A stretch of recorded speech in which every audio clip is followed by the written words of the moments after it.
Chapter 19. In those days, Israel had no king.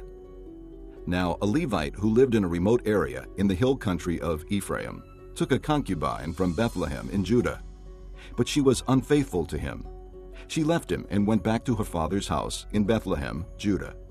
After she had been there 4 months, her husband went to her to persuade her to return.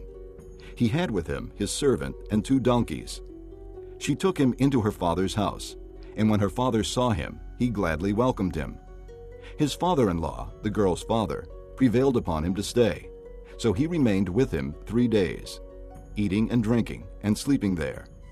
On the 4th day, they got up early, and he prepared to leave. But the girl's father said to his son-in-law, "Refresh yourself with something to eat, then you can go." So the 2 of them sat down to eat and drink together.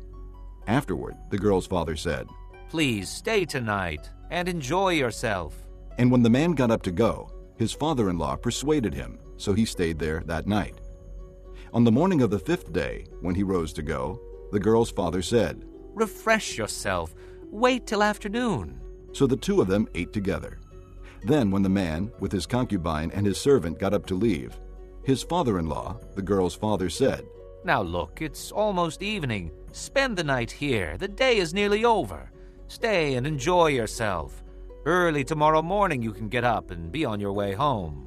But unwilling to stay another night, the man left and went toward Jebus, that is, Jerusalem, with his 2 saddled donkeys and his concubine.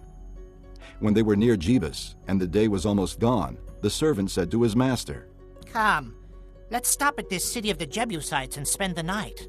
His master replied, "No, we won't go into an alien city whose people are not Israelites. We will go on to Gibeah."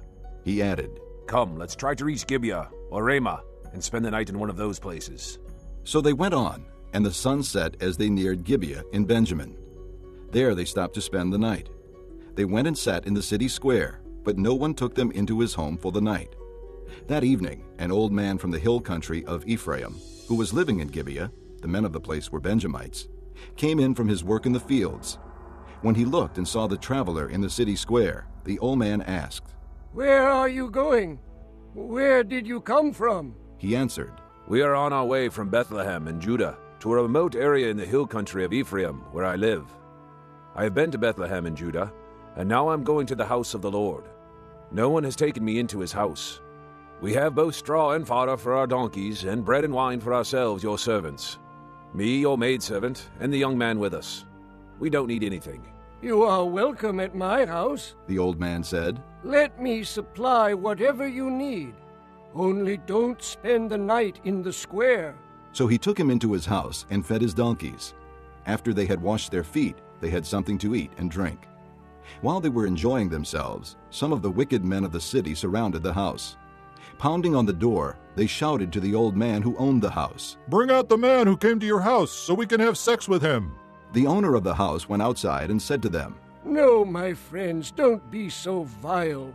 Since this man is my guest, don't do this disgraceful thing. Look, here is my virgin daughter and his concubine. I will bring them out to you now, and you can use them and do to them whatever you wish. But to this man, don't do such a disgraceful thing." But the men would not listen to him. So the man took his concubine and sent her outside to them. And they raped her and abused her throughout the night. And at dawn they let her go. At daybreak the woman went back to the house where her master was staying, fell down at the door, and lay there until daylight. When her master got up in the morning and opened the door of the house and stepped out to continue on his way, there lay his concubine, fallen in the doorway of the house, with her hands on the threshold. He said to her, "Get up, let's go." But there was no answer. Then the man put her on his donkey and set out for home. When he reached home, he took a knife and cut up his concubine, limb by limb, into 12 parts, and sent them into all the areas of Israel. Everyone who saw it said, "Such a thing has never been seen or done, not since the day the Israelites came up out of Egypt. Think about it. Consider it. Tell us what to do."